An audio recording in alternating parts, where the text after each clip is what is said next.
Tennis Mailbag. The PTPA's legal match with ATP heats up. Few big-name players have yet to back the Professional Tennis Players Association's lawsuit. Plus, Andre Agassi's French Open broadcasting gig. The legal match between PTPA and ATP is underway, see below. Daniel Kaplan filed this dispatch.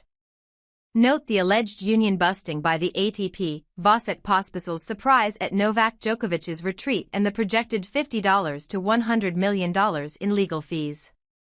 Where does the WTA in particular have these kinds of funds? Lots of questions and chatter this week about the latest in the PTPA lawsuit, especially after the aforementioned Dan Kaplan piece. It pains me to write this because I am fervently, unreservedly, unswervingly, in favor of more player rights, player pay, and player voice. I hate to be the person who starts sentences this way, but in 25 years of covering this wonderful and maddening sport, the lack of player empowerment is a persistent through line. We should support a movement and association that unites players and attacks the collective action problem that has depressed the wages and rights of the talent doing the hardest work. I am also sympathetic to the PTPA's frustration, which led them to this point. You feel unheard and unseen and not taken seriously. Your overtures to negotiate are not met with the courtesy of a response. If you can't go the legislative route, you go the legal route, especially if your finances, while opaque, seem to include a Bill Ackman-backed war chest.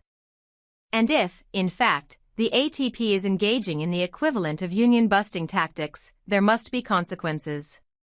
And yet, this lawsuit? As the kids say, this ain't it. It's sloppily drafted. It's sloppily reasoned. It's ventilated with holes and contradictions. It doesn't make a convincing case of illegality or collusion, nor, maybe more critically, does it offer a solution that would benefit the players. In keeping with the times, it's all flame-throwing, no problem-solving remedy. Ready. Fire. Aim. Weaken the institutions first, deal with solutions later. This isn't just me talking. Outside the plaintiff's highly invested and highly compensated lead counsel, I have heard no sports lawyers offer optimism, approval, or admiration for this effort. Speaking of silence, there are literally no top players, i.e., those with the most leverage, who have spoken in support. That Djokovic, who co-founded the entire enterprise, is now backpedaling like a college tour guide, tells you plenty. How do you file a splashy lawsuit without first getting the sign-off of the most important members of the enterprise? One imagines an equivalent. Musicians are really mad at Ticketmaster. Eddie Money, Sugar Ray, and Lou Bega are ready to throw down in court. Cool. But what about Bruce Springsteen, Beyoncé, and Taylor Swift? No, they want nothing to do with this. And when the top players write their own letter to the majors, rightly, asking for more money, how does that not erode the PTPA's position even further? There's been a lot of backlash, and it's easy to bag on the PTPA. But I commend them for the effort. And, ultimately, they're on the right side here. Yet, this salvo was an unforced error. Best case scenario, this lawsuit, a big legal nothing burger, as it is, gets them in the room. Together with the top players, they negotiate a wage increase, a rights increase, a loosening of restrictions, an injection of sanity into the punchline that is tennis scheduling, and the sport ends up in a better place. And if the ATP, and, more importantly, the less financially secure WTA, can avoid $10 million in billable hours, all the better. John, I saw the reference to Andre Agassi being a French Open broadcaster. How do you think he will do? I don't know how closely he's been following tennis lately, but personally I can't wait. Cat, PA. The usual disclaimer and disclosure that I have zero objectivity here. I've done media and corporate work with Andre, and I like him personally. With that out of the way, I think this has the potential to be groundbreaking, no pressure. Think that's an overstatement? Let's look back at the 2007 US Open, when he slapped on a pair of headphones and, with no preparation, offered a masterclass. As was the case when he played, Agassi sees a different game, he thinks a different game, he views and articulates tennis, not just the X's and O's but all of it, the thermodynamics, the social interactions, the risk-reward calculus, on a different plane.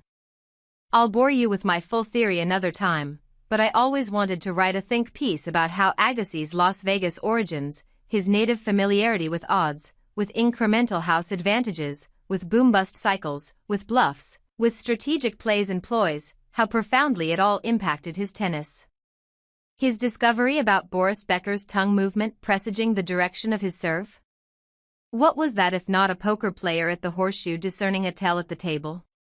Anyway, yes, Agassi on TNT. He'll be great. He's spoken openly about this, so I don't feel like I'm violating any confidences. If there's been trepidation for TV in the past, it's that he's such a deep and singular thinker. The rhythms of tennis on TV can be problematic. Sometimes, analysts have 15 seconds to offer a quick pop of insight before the ball is in play, and, per the rules of engagement, there must be silence in the booth during the point. Agassi is barely clearing his throat in 15 seconds.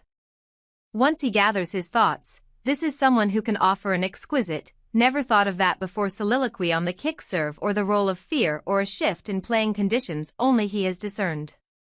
But he needs a hell of a lot more than 15 seconds to do so.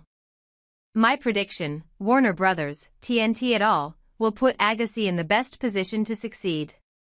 He'll arrive in Paris early and digest the tennis, getting up to speed not just on players but the venue, the vibe of the tournament, the micro and the macro. He'll step up to the baseline for the final few rounds. And the audience, fans of all intensity levels, will be in for a treat.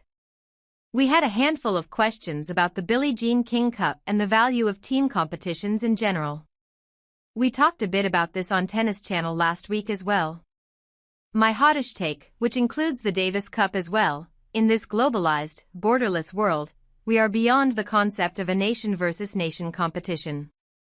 In tennis, players live and train all over the world. And so many have moved out of their country of origin. Kazakhstan is open for business. Just last month, we saw a top player seamlessly switch nationalities. We think nothing of Aryna Sabalenka setting up shop in Miami or Naomi Osaka representing Japan. How many fans go to tournaments, follow players, or fabricate rooting interests based on country code? Said no one ever. I used to like Grigor Dimitrov, but then saw he is from Bulgaria and playing an American. Boo Bulgaria. Nation versus nation is just a weird and out of step, if not altogether irrelevant, distinction in 2025. Team competitions can work.